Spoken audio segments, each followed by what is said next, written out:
السلام علیکم ناظرین، آپ دیکھ رہے ہیں نسیم زہرا ایٹ پاکستان۔ آج ہمارا اسپیشل شو ہے۔ ہمارے ساتھ interior minister Rana Sanaullah صاحب ہیں۔ ایک تو اچھی بات یہ ہے کہ یہ بری ہو چکے ہیں پچھلے ہفتے، آپ کو معلوم ہے، اور بہت سے کیسز ہیں، اور وہ کیسز ہیں کہ اس ملک کو کہاں لے جا رہے ہیں، کیا ہو رہا ہے۔ اور آپ دیکھتے ہیں کہ سیاست پہ، اس پہ سب سے زیادہ یہ رانا صاحب کہتے ہیں جی کرو تو اب ٹھیک ہے۔ ابھی پروگرام سے پہلے ہمیں کہہ رہے تھے کہ ابھی تو کوئی تھریٹ نہیں پولیٹیکل، اس پہ بھی بات کرتے ہیں۔ رانا صاحب بہت شکریہ پروگرام میں آنے کا۔ رانا صاحب، آپ نے پچھلے 24 گھنٹوں میں آپ نے متعدد مرتبہ کہا ہے کہ جی کریں، ڈیزالو اسمبلی کریں، اس کو پنجاب میں اور کے پی کے میں ہم کر دیں گے پھر سے الیکشنز، اور ہم پنجاب میں جیت جائیں گے۔ یہ کانفیڈنس کہاں سے آپ؟ دیکھیں، یہ کانفیڈنس جو ہے، میں اس سسٹم میں جو کہ ایک ڈیموکریٹک سسٹم ہے، پارلیمانی جمہوری سسٹم ہے، میں اس کے اوپر یقین رکھتا ہوں ایک سیاسی کارکن کے طور پہ۔ اور میرے نزدیک جو ہے وہ ایک ڈیموکریٹک پروسیس ہونا چاہیے، فری ہونا چاہیے، فیئر ہونا چاہیے۔ اس میں اس بات سے سسٹم کو کوئی فرق نہیں پڑتا کہ آپ جیت جائیں یا میں جیت جاؤں۔ الیکشن فری ہونا چاہیے، فیئر ہونا چاہیے۔ اس سے ملک آگے بڑھتا ہے، اس سے جمہوریت جو ہے وہ مضبوط ہوتی ہے۔ میں سمجھتا ہوں کہ ایک آدمی کی ضد کے اوپر جو ہے وہ پورے ملک کو نہ بیہیو کرنا چاہیے، نہ کسی کے پاس اتنی طاقت ہونی چاہیے کہ وہ ڈکٹیٹ کرے۔ عمران خان ریاضی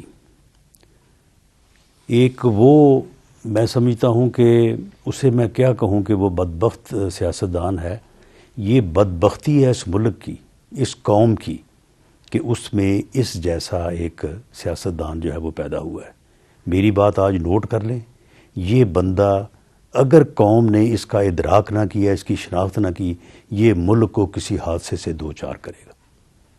اس سے پہلے مثالیں موجود ہیں کہ قوموں نے غلطی کی، ایسے لوگوں کے اوپر جو ہے وہ تکیہ کیا، یقین کیا، ان لوگوں نے ان شہروں کو اور ان ملکوں کو حادثوں سے دوچار کر دیا۔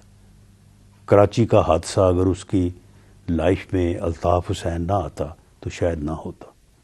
سنگاپور کی لائف میں ایک اسی طرح سے آدمی آیا جس کے اوپر وہاں پہ قوم نے، کمیونٹی نے اعتماد کیا، وہ آج دیکھیں کہاں پہنچے ہوئے ہیں۔ جرمن کی غلامی، وہ بھی اگر ہٹلر جو ہے وہ وہاں پہ پیدا نہ ہوتا، پاپولیرٹی جو ہے وہ گین نہ کرتا، تو شاید اسے 50 سال جو ہے وہ غلام نہ رہنا پڑتا۔ یہ بندہ جو ہے، یہ پہلے آپ دیکھیں کہ پچھلے 7 ماہ میں اس نے ہر قسم کا حربہ اپنایا۔ میں بلیک میلنگ کا، میں چڑھ دوڑوں گا، میں جتھا لے کے آؤں گا، مسلح لوگ، اسلام آباد کا گھراؤ، میں اٹھوں گا نہیں، میں الیکشن کی تاریخ لے کے جاؤں گا، میں گیدرنگ کروں گا، انسانوں کا سمندر لے کے آؤں گا، اور اس کے بعد پھر میں آپ کو چھپنے کے لیے جگہ نہیں ملے گی۔ یہ سارا کچھ کر کے جب ناکام ہوا ہے، بری طرح سے ناکام ہوا ہے، لوگوں نے بھی اسے ریجیکٹ کیا ہے، ماسوائے ان جتی ستی ورکرز کے، جو جس کو کوئی متوالا، کوئی جیالہ کہتا ہے کہ وہ لوگ ٹھیک ہے، وہ لوگ یعنی فیلو ہوتے ہیں، وہ آ جاتے ہیں لیڈرشپ کے اوپر۔ اس کے علاوہ لوگوں نے، پبلک ایٹ لارج لوگوں نے پارٹیسپیٹ نہیں کیا۔ اب اس میں ناکامی کے بعد اب یہ سسٹم کے اوپر حملہ آور ہو رہا ہے۔ اسمبلیوں کو ضد سے توڑنا، اپنی جو ہے وہ بات کو ڈکٹیٹ کرنے کے لیے توڑنا قطعاً آئینی نہیں ہے، نہ یہ قانون کے مطابق ہے، نہ آئین میں اس بات کا جو ہے وہ کوئی وزیر اعظم کو یا وزیر اعلیٰ کو اختیار دینے کا جو ہے وہ یہ منشا ہے کہ آپ اپنی ضد میں آئیں اور جلسے میں تقریر کریں اور کہیں یہ اسمبلی میں توڑ دوں گا۔ بھئی کیوں؟ تو یہ جو ہے، اگر یہ اسمبلیاں توڑتا ہے، میں آپ کو لکھ کے دینے کو تیار ہوں کہ پھر ایسا نہیں ہوگا کہ یہ پہلی بار تو یہ ضد سے اور ارلی الیکشن کے لیے ٹوٹیں گی یہ، لیکن یہ پھر بار بار بھی ٹوٹیں گی۔ اپوزیشن کے لیے پھر یہ روایت جو ہے وہ سامنے موجود ہوگی کہ جب آپ سمجھتے ہیں کہ گورنمنٹ کو نہیں چلنے دینا، گورنمنٹ کو جو ہے وہ آپ نے جو ہے وہ سیاسی عدم استحکام پیدا کرنا ہے. سیاسی عدم استحکام پیدا ہوگا تو معاشی عدم استحکام پیدا ہوگا, معاشی عدم استحکام ہوگا, ملک نہیں چلے گا. تو جب بھی یہ کسی نے کرنا ہوگا, بلکہ ہر کوئی کرے گا, اگر کل کو اگر یہ اقتدار میں آتے ہیں تو جو اپوزیشن ہوگی وہ اس کو پھر یہ بات کو بھول جائے گی. تو یہ ایک ایسے عمل کا آغاز کرنے جا رہا ہے جو کہ اس سسٹم کے لیے جو ہے وہ مضر ہوگا. اور میں سمجھتا ہوں کہ اگر اس کا یہی انداز ہے, اس نے اسی دھمکی امیز اور بلیک میلنگ کے ذریعے جو ہے وہ اس نے اسمبلیوں کو توڑنا ہے, تو میں امید کرتا ہوں کہ ہم سے مراد پی ڈی ایم میں شامل تمام جماعتیں, گورنمنٹ میں شامل تمام جماعتیں, یا اس کے مقابلے میں جو جماعتیں الیکشن لڑیں گی, میں سمجھتا ہوں کہ انہیں لوگوں کو ایجوکیٹ کرنا چاہیے اور لوگوں کو اس کا صحیح چہرہ, جو کہ ایک کرپٹ چہرہ ہے, جو کہ ایک انتہائی گھٹیا کرپشن کا چہرہ ہے, جس کی کوئی اخلاقی یعنی اس کا کوئی اخلاقی معیار اور اس کا کردار بھی نہیں ہے, اس کو جو ہے وہ بے نقاب کریں. اور امید ہے کہ عوام نے اگر اس کو ریجیکٹ کیا تو یہ ملک اور یہ قوم اس حادثے سے جو ہے بچ جائے گی. تو ٹھیک ہے, یہ اسمبلیاں توڑے, عوام میں آئے, عوام جو ہے وہ فیصلہ کریں. جی ران صاحب, آپ نے تو بہت کچھ کہہ دیا ہے. ناظرین, ران صاحب نے اپنا پورا جو کیس ہے وہ بیان کیا. اب ہم سوال کرتے ہیں آپ نے. اچھا, ایک تو خیر آپ کو پتہ ہے, آپ کا ہمارا اس پہ ہمیشہ رہتا ہے کہ بدبخت اور کم بخت, تو اس سے تو کوئی بات یہ اس سے بھی آگے ہے. نہیں, یہ بات بنتی نہیں ہے سر, اس طرح نہیں. نہیں, آپ مجھے یہ بتائیں. نہیں چھوڑ دینا رانا صاحب, آپ یہ اس ملک کی بدبختی نہیں ہے. آپ دیکھیں نا, بات آپ جو حقائق ہیں, جو مسائل ہیں, اس پہ فرمائیں تو حقائق یہی ہیں. نہیں, دوسرا دیکھیں نا, یہ بات ہے کہ عمران خان صاحب کے پاس, میں آپ کو بتاؤں کہ آپ مجھے بتائیں کہ یہ بیٹھ کے میرے خلاف 15 کلو ہیروئن ڈلوائے, کیپٹل پنشمنٹ سزائے موت کا کیس, تو کیا ایک آدمی جس کو اللہ تعالیٰ وزیر اعظم کی کرسی پہ بٹھائے, بیٹھا تھا نا, یہ چلو جس طرح سے بھی بیٹھا تھا, وزیر اعظم کی کرسی پہ بٹھائے, وہ اتنا گھٹیا کام کرے, تو پھر اس کو یہ بھی نہ کہا جائے. نہیں آپ کی نہیں, میں دیکھیں نا, آپ لوگوں کی اپنی ذاتی, جو انہوں نے بھی کہا, آپ نے بھی کہا, انہوں نے بھی بہت باتیں کہی, آپ نے بھی کہی, میں تو ایک بیان نہیں, جب وہ مجھے کہتا تھا کہ تمہیں چھپنے کے لیے جگہ نہیں ملے گی, تو پھر اس کے جواب میں نے یہی کہنا تھا کہ تمہیں بھاگنے کے لیے جگہ نہیں ملے گی, اور پھر بھاگ گیا وہ. بات یہ کہ دیکھیں نا, وہ جب یہی تو رونا ہے کہ جب ہیروئن کا کیس آپ پہ بنا تو ANF اینٹی نارکوٹک فورس بھی اس میں انوالو تھی, اور اس وقت جو میجر جنرل تھے اس کے, جو ہیڈ کر رہے تھے, وہ کدھر ہیں؟ یہ تو وہ میجر جنرل جو ہے, اس کو جس بندے نے مینیج کیا تھا, وہ فوج سے باہر ہو گیا. وہ بندہ ان کو ڈکٹیٹ کرتا رہا ہے کہ لانگ مارچ شروع کرو, لانگ مارچ ہولڈ کرو, اسے روک دو, اسے اب شروع کرنا ہے, اب آگے پہنچیں, اب پیچھے ہٹ جائیں ذرا, اب فلاں دن پہنچیں. وہ ساری چیزیں جو ہے وہ کرتا رہا. اس کا سب جی بالکل ہمارے پاس اس کی ایویڈنس ہے. یہ لانگ مارچ جو تھا, یہ فوج کے ادارے کے خلاف ایک بہت بڑی سازش تھی. اور فوج کے اندر کا بندہ نہیں, اب تو اندر کا ہو باہر کا ہو, یہ اس میں جو ہے وہ پوری طرح سے جو ہے وہ شامل تھا. اور اس نے پورا زور لگایا کہ فوج کے ادارے کے سربراہ کے جو ہے وہ اپوائنٹمنٹ کے موقع پہ جو ہے یہ پوری طرح سے جو ہے یہ یعنی اس کو متنازعہ بنائے, اور اس میں اسے فوج کے اندر سے بھی کچھ عناصر کی جو ہے وہ گائیڈنس حاصل تھی. وہ اس کو گائیڈ کر رہے تھے کہ جی اب آپ یہ کریں, اب آپ وہ کریں, اب آپ پیچھے ہٹیں, اب آپ جو ہے وہ آگے. ایویڈنس آپ کے پاس؟ جی بالکل, اس کی جو ہے وہ ایویڈنس جو ہے وہ موجود ہے. اور آنے والے دنوں میں جو ہے وہ کچھ چیزیں جو ہے وہ میرا خیال ہے کہ ہم اگر اس کو زیادہ وضاحت سے نہ بھی کریں تو خود ان کی اپنی زبانی جو ہے وہ واضح ہو جائیں گی. یہ آپ کے علم میں ہوگا کہ پچھلے دنوں میں جب ضمنی الیکشن ہو رہا تھا تو راولپنڈی میں ایک ضمنی الیکشن کی تقریب ہوئی تھی, جس میں ایک فارمر ISI کے سربراہ نے وہاں پہ تقریر کی تھی. جی بالکل. اس تقریر میں اس نے جو کہا تھا, اس وقت کی جو ساری باتیں گردش اس وقت کرتی رہی ہیں. کوئی کہتا تھا درست ہے, کوئی کہتا تھا نہیں درست ہے. اس نے اپنی زبانی تصدیق کر دی. یہ بھی مجھے پورا یقین ہے کہ اپنی زبانی ہی جو ہے وہ لوگ تصدیق کریں گے کہ جی ہم نے اس وقت یہ کیا تھا اور اس طرح سے ہوا تھا. جی جنرل ظہیر الاسلام تھے, انہوں نے تفصیل میں بیان کیا تھا کہ ہم نے مدد اتنی کی تھی, ایسے کی تھی. تو اب تو خیر بہرحال یہ بھی بات ہو رہی ہے. کل کے روز جنرل فیض کے حوالے سے یہ بتایا گیا کہ وہاں ایک تقریب ہوئی, وہاں پی ٹی آئی کے لوگ تھے اور ان سے کہا گیا کہ آپ سیاست کو جوائن کریں. وہاں پہ بڑی تقاریر ہوئی. جی ان تقاریر میں کچھ تو وہ سوشل میڈیا کے ذریعے لوگوں تک پہنچی ہیں, کچھ نہیں بھی پہنچی.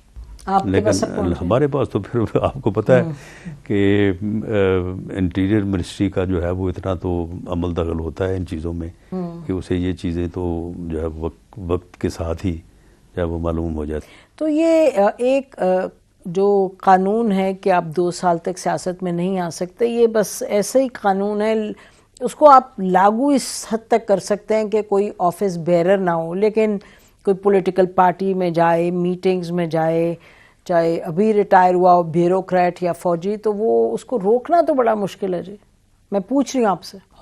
میرا خیال ہے کہ قانون کا تقاضا تو یہ ہے کہ انہیں کم از کم 2 سال جو ہے وہ خاموش رہنا چاہیے, اس قسم کی تقاریب میں شرکت بھی نہیں کرنی چاہیے, نہ ان کا انعقاد کرنا چاہیے.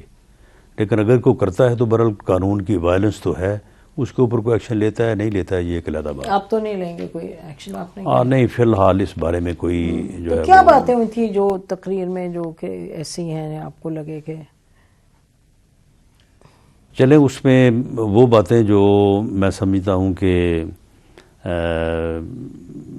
اتنی جلد اگر انہوں نے شروع کر دی ہیں تو وہ تو مناسب نہیں ہے ان کے ادارے کے لیے بھی, جس میں انہوں نے پوری زندگی گزاری ہے, اس کے لیے بھی مناسب نہیں ہے.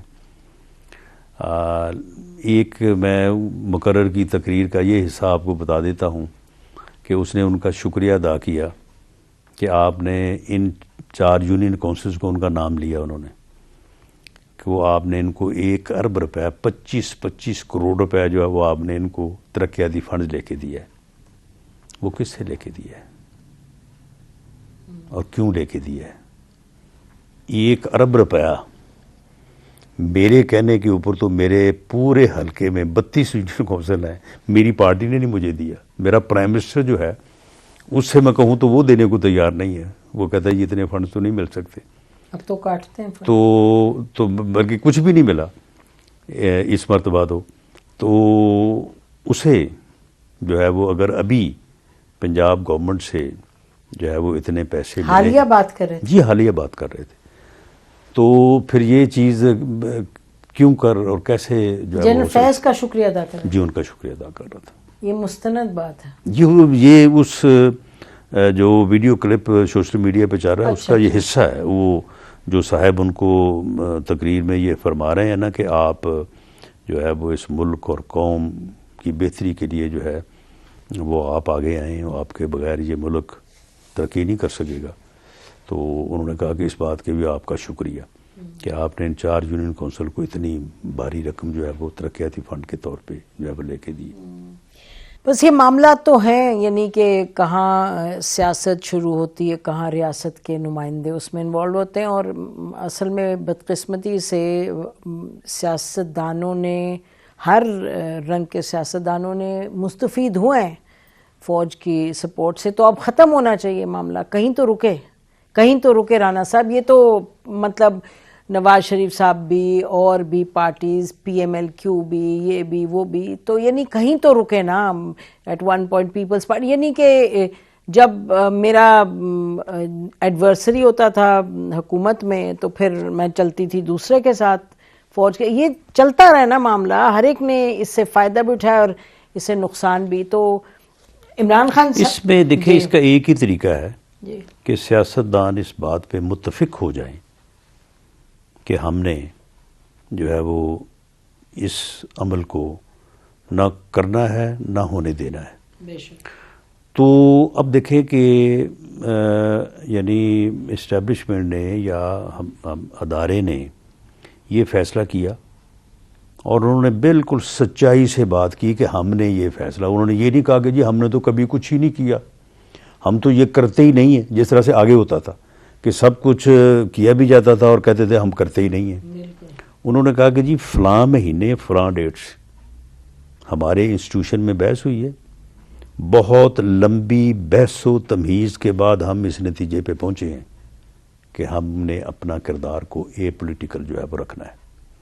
یہ انہوں نے قوم کے سامنے یہ کمٹمنٹ کی ہے، لائیو میڈیا پہ پوری دنیا نے سنا ہے، D G I S P R تھے، ساتھ ڈی جی آئی بیٹھے تھے۔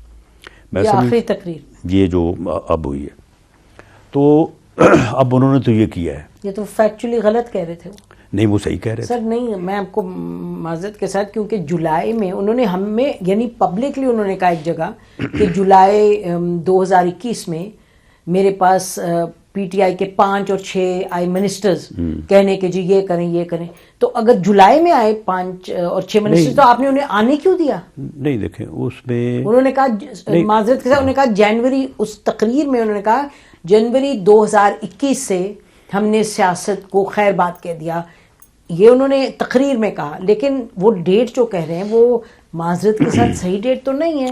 میرا خیال ہے کہ یہ مہینہ جو ہے یہ نومبر 2021 بنتا ہے، یہ جنوری 2021 نہیں جی وہ بنتا۔ پھر ڈیٹ انہوں نے غلط فرمائی۔ ڈیٹ کا میں نہیں کہہ سکتا، جی لیکن یہ ہے کہ اس وقت سے یہ چیزیں سامنے بھی آ رہی ہیں۔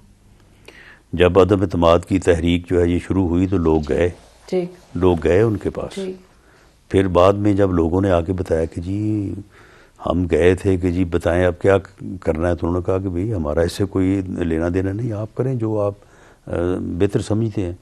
تو اس کے بعد پھر ہم نے بھی کچھ لوگوں کو بھیجا کہ جی پتہ کریں کہ واقعی ایسی صورتحال ہے، تو وہ صورتحال کنفرم ہوئی، تو تبھی جو ہے وہ عدم اعتماد کی تحریک میں جو ہے وہ پھر جو ہے اس کو شروع کیا گیا یا اس کے لیے جو ہے وہ کوشش کی گئی۔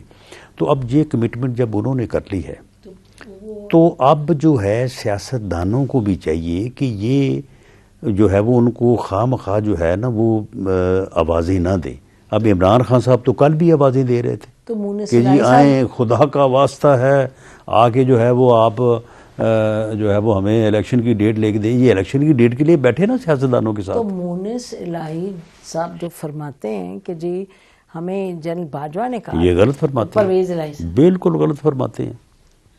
اب جنرل باجوہ ان کو جو بابا کے ان کو ہمیں پتہ ہے، خیر ہم بھی تو اسی ملک میں سیاست کر رہے ہیں۔ ناظرین ہم بھی اسی ملک میں بات کرتے ہیں، بریک لیتے ہیں، اس کے بعد stay with us. Welcome back ناظرین، ہمارے ساتھ minister of interior Rana Sanaullah صاحب تشریف رکھتے ہیں۔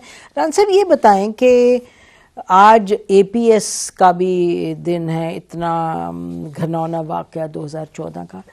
پچھلے سال اے پی ایس کے جو بچے جو شہید ہوئے ان کے والدین نے بالکل باقاعدہ پروٹیسٹ کیا، انہوں نے کہا کہ ابھی تک جسٹس نہیں ملا۔ انہوں نے کہا کہ اس وقت جو رپورٹ آئی تھی اس میں یہ کہا گیا تھا کہ لوگوں کے وہاں سیکیورٹی لیپس تھا، اور انہوں نے کہا کہ ایف آئی آر کاٹیں، انہوں نے لوگوں کے نام دیے، اور وہ کہتے ہیں کہ آج تک جو ہمارے بچے شہید ہوئے ہیں، اور آپ کو معلوم ہے کہ 170 تھے یا کتنے، ان کے کس کی ذمہ داری بنتی تھی؟ آج تک اس بات کو ہر چیز بس ختم ہو جاتی ہے۔ نہیں دیکھیں، کچھ چیزیں ایسی ہیں کہ جن کو تاریخ میں جو ہے وہ ابہام میں اس طرح سے ڈالا جاتا ہے کہ اس کی جو تشنگی ہے وہ ایک قومی المیہ کی صورت اختیار کر جاتی ہے۔ بے شک۔ مثال کے طور پہ بے نظیر بھٹو کی شہادت کا کیس ہے۔ آپ دیکھیں بے نظیر بھٹو کی شہادت میں جو ٹیررسٹ ملوث تھے بیت اللہ مسعود سے لے کے موقع پہ، وہ تمام لوگ جو ہیں وہ بعد میں ہلاک ہوئے ہیں، اور ہماری ہی لا ایئر فورسنگ ایجنسیز نے کیے ہیں۔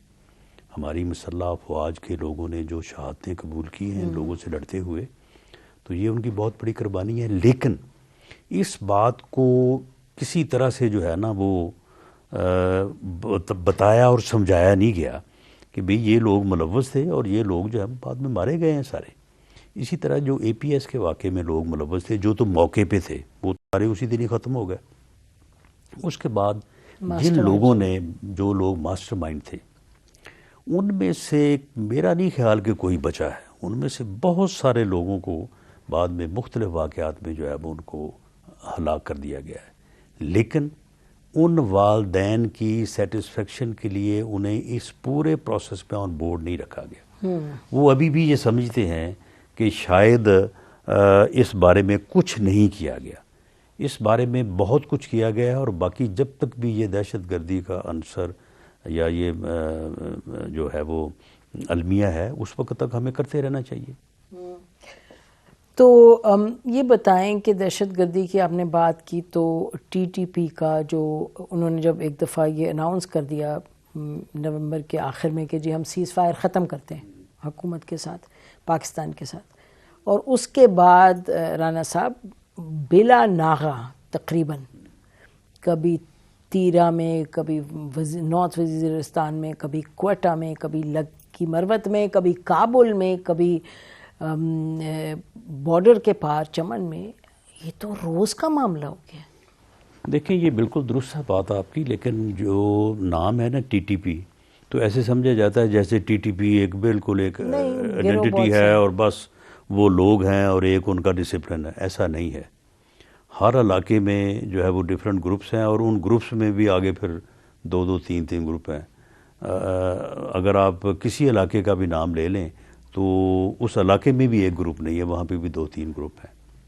جو آپ نیگوشیشن کی بات کر رہے ہیں تو ان میں سے کچھ لوگ بات کرنا چاہتے ہیں اور وہ واپس آ کے بندوق رکھنا چاہتے ہیں اور آئین اور قانون کے مطابق جو ہے وہ زندگی بسر کرنا چاہتے ہیں. تو ان کے لیے پھر ہمیں کوئی ایک اس طرح کا جو ہے وہ بندوبست کرنا چاہیے. پھر وہاں پہ تقریباً جو اس وقت ٹی ٹی پی کے لوگوں کی تعداد ہے وہ کوئی 5 سے 10 ہزار کے جی جو افغانستان میں 7 یو این ہزار کی ہے، رپورٹس 8 بھی کہہ ہزار رہے ہیں جتنی بھی ہے جو فائٹر ہیں جو بالکل لڑنے والے ہیں. آرمڈ ہیں، لیکن ان کے ساتھ جو ہے وہ کوئی 20-25 ہزار اور لوگ ہیں، خاندان، ان کی فیملیز ہیں، ان کے بچے ہیں، ان کی بیویاں ہیں. تو اگر ان کو ہم واپس نہیں لیں گے تو ہے تو وہ پاکستانی سارے، اور ان کا قصور بھی کیا ہے اگر وہ واپس آنا چاہتے ہیں اور آ کے پرامن زندگی گزارنا چاہتے ہیں. اچھا اب اس میں سے کچھ گروپ ایسے ہیں کہ جو اس چیز کے اوپر کو آگے نہیں چلنا دینا چاہ رہے. اگر کوئی دوسرا گروپ بات کر رہا ہے تو وہ وہاں پہ کوئی نہ کوئی جو ہے وہ ایونٹ کر رہے ہیں، وہ کوئی نہ کوئی دہشت گردی کا واقعہ کر رہے ہیں تاکہ یہ بات چیت بھی نہ ہو اور یہ معاملہ چلتا رہے. لیکن اس میں آپ کو بنیادی طور پہ یہ بات بتاؤں کہ ہماری مسلح افواج مسلسل اور پوری طرح سے اس بات کے اوپر نظر رکھے ہوئے ہیں، اور جو بارڈر ایریاز ہیں اس میں آپ یہ دیکھ رہے ہیں کہ ہر روز جو ہے وہ آپریشنز ہوتے ہیں. جہاں کہیں بھی ان کی موجودگی کا پتہ چلتا ہے ان کو ہلاک کیا جاتا ہے. ہمارے لوگ جو ہے وہ اس میں قربانیاں دے رہے ہیں، شہادتیں جو ہے وہ پیش کر رہے ہیں. تو یہ ان کی ایسی کوئی طاقت نہیں ہے کہ ہم اس کے اوپر قابو نہ پا سکیں یا ان کا مقابلہ نہ کر سکیں. ہماری مسلح افواج اس بات کے اوپر پوری طرح سے عبور حاصل ہے. اب رہی بات کہ کے پی کے اندر یہ کوئی بتا کلچر جو چلا ہوا ہے اور یہاں پہ جو واقعات ہو رہے ہیں تو اس میں کچھ لوگ تو ٹی ٹی پی کے ہیں، کچھ لوگ ادھر سے بھی شامل ہوئے ہوئے ہیں کہ چلو بتا چل رہا ہے تو آسانی سے جو ہے وہ بھی ساتھ شامل ہوئے. تو اس میں جو کے پی کے کی حکومت ہے اسے اس کے اوپر مؤثر کارروائی کرنی چاہیے، ورنہ پھر اگر اس معاملے کو جو ہے وہ دوبارہ سے جو ہے وہ لا انفورسنگ ایجنسیز یعنی فوج کے حوالے کیا گیا تو اس کو وہ سارٹ آؤٹ کرنے کی طاقت رکھتے ہیں. رحمان صاحب آپ کی بات سن کے مجھے تو یہ احساس ہو رہا ہے کہ جو پچھلے 2 سال کی پالیسی تھی ٹی ٹی پی کے ساتھ ان کو ہینڈل کرنے کی وہ یہی تھی جو آپ ابھی فرما رہے ہیں. تو اس پالیسی کے حوالے سے تو نیکٹا کی جو ایک رپورٹ آئی تو کاؤنٹر ٹیررزم اتھارٹی کی پچھلے ہفتے انہوں نے رپورٹ دی اسٹینڈنگ کمیٹی میں، اور انہوں نے بڑی تفصیل سے کہا کہ جو سیز فائر ہوا وہ ٹی ٹی پی کے حق میں ہوا کیونکہ انہوں نے اپنا اسلحہ جمع کیا، انہوں نے اپنے لوگ تیار کیے. اور کیونکہ دیکھیں نا آپ ایک بات فرما رہے ہیں لیکن جو اصل میں ہو رہا ہے اس وقت پاکستان میں وہ تو دہشت گردی نے سر اٹھا لیا پھر سے. تو یہ اب کے پی کے کی گورنمنٹ یا اس کی گورنمنٹ, یہ تو معاملہ یہ ہے کہ جو فیڈرل گورنمنٹ ہے وہ کیا کرے گی. This is a clear cut revival of نہیں دیکھیں سیز فائر کے دوران بھی آپ کے علم میں ہے کہ واقعات ہوتے رہے ہیں. لائن ہماری مسلح افواج کے آپریشن جو ہے وہ جاری رہے ہیں, بالکل جاری رہے ہیں. بلکہ جو انٹرنیشنل فورسز ہیں انہوں نے بھی حملے کیے ہیں, اسی دوران ہی کیے ہیں جب سیز فائر تھا. تو یہ سیز فائر تو یک طرفہ طور پہ ان کی طرف سے تھا, اور انہوں نے کہا کہ جی ہم اس دوران کوئی دہشت گردی کا واقعہ نہیں کریں گے, تو اچھی بات ہے نہ کریں. تو آپ کہہ رہے ہیں ٹی ٹی پی نمبر 1 آپ فرما رہے ہیں بحیثیت انٹیریئر منسٹر کے, آپ اس پہ مطمئن ہے جو ٹی ٹی پی کی طرف پالیسی ہے, بھلے سے کہ پچھلے 10 دنوں میں روز دہشت گردی کا واقعہ ایک نہ ایک ہو رہا ہے جو کہ پہلے نہیں ہو رہا تھا. دیکھیں اس میں یہ ہے کہ یہ جو کے پی کے اندر بارڈر ایریا میں تو آپ کے علم میں ہے کہ وہاں پہ مسلح افواج کا جو ہے وہ پوری طرح سے کنٹرول ہے, اور وہاں پہ اگر کسی جگہ پہ ان کی موجودگی پائی جاتی ہے تو وہاں پہ ایکشن کیا جاتا ہے. جو کے پی کے اندر ہو رہا ہے اس کی پریشانی ہے, کیونکہ وہاں پہ بزنس مین جو ہیں, باقی لوگ جو ہیں وہ بڑے پریشان ہیں. ان کو فون آ جاتا ہے, نمبر افغانستان کا ہوتا ہے, بندہ یہاں پہ ٹریس نہیں ہوتا بندہ یہاں پہ ہے. تو یہ جو صورتحال ہے اس میں تھوڑی جو ہے وہ پرابلم ہے. تو اس میں ہم تو تیار ہیں, وفاق تو پوری طرح سے کے پی کے کی حکومت کا جو ہے وہ, کیونکہ لا اینڈ آرڈر کی صورتحال کے وہ انچارج ہیں, وہ جو مدد چاہیں ہم دینے کو تیار ہیں, لیکن وہ ہمارے ساتھ بات ہی نہیں کرتے. وہ تو اگر ہم وزیر اعظم امن و امان سے متعلق اجلاس بلائیں, تمام اس میں ایجنسیز تمام لوگ موجود ہوتے ہیں, تو چیف منسٹر جو ہے وہ آتا ہی نہیں ہے تو بلانے کے باوجود. سر ٹیررزم تو معاملہ پروونس کا نہیں ہے, وہ تو دیٹ از فیڈرل. نہیں, اس میں یہ ہے کہ جو سی ٹی ڈی ہے بنیادی طور پہ کاؤنٹر ٹیررزم ایجنسی جو ہے وہ پروونس کی ہے, ہم اس کی مدد کرتے ہیں. اچھا, تو مطلب مجھے آپ کی باتوں سے لگ رہا ہے کہ آپ مطمئن ہیں اپنی پالیسی سے. جی بالکل. میرا خیال ہے کہ بہت سے لوگ اس سے اتفاق نہیں کریں گے, لیکن باہر وہ ڈبیٹ ہو جائے گی. پروگرام کا ٹائم ختم ہو رہا ہے. مجھے یہ بتائیے گا کہ پیٹر جیکب جو کہ وہ جوہر ٹاؤن میں انوالو تھے, اچھا آپ نے بھی پریس کانفرنس کی, پورا ایویڈنس وغیرہ دیا, حنا ربانی کھر صاحبہ نے بھی کی, تو بڑے آپ لوگوں نے دھواں دار باتیں کی, بڑا سٹانس لیا کہ اب ہم بتائیں گے دنیا کو, یہ کریں گے. تو مجھے لگتا ہے ہر سال دنیا کو آپ ایک ڈوسیئر دے کے پھر پریس کانفرنسز کرتے ہیں, تو انڈیا وہی کا وہی. اور ہے نا, کھر صاحبہ نے تو بڑی بات صحیح کہی, انہوں نے کہا یہ اس پہ ہمیں پتہ ہونا چاہیے کہ پاکستان اس میں اکیلا کھڑا ہے, کوئی انڈیا کا بلف نہیں کال کرتا. تو کوئی اس پہ سوچ بچار ہے کہ کیا کریں گے؟ دیکھیں یہ ایک کوشش ہے کہ دنیا کو جو ہے وہ کشمیر میں ہونے والے ظلم کے اوپر جو ہے وہ سینسٹیو کیا جائے, وہ احساس کریں اس بات کا. اور جو پاکستان میں انڈین اسپانسرڈ دہشت گردی ہو رہی ہے اس کے اوپر جو ہے وہ دنیا کو بتایا جائے. تو دیکھیں یہ بھلے دنیا ہماری بات کو کم توجہ دے رہی ہے, لیکن اس کا مطلب یہ نہیں ہے کہ ہم یہ بات کرنے سے باز آ جائیں یا رک جائیں. ہمیں یہ کرتے رہنا چاہیے, اور بالآخر اگر ہم سچ کہہ رہے ہیں تو کسی نہ کسی دن دنیا اس کے اوپر یقین کرے گی. چلیں, بہت بہت شکریہ پروگرام میں آنے کا. رحان صاحب, ناظرین اسی پر آج کا پروگرام ختم کرتے ہیں. خدا حافظ. پاکستان زندہ باد.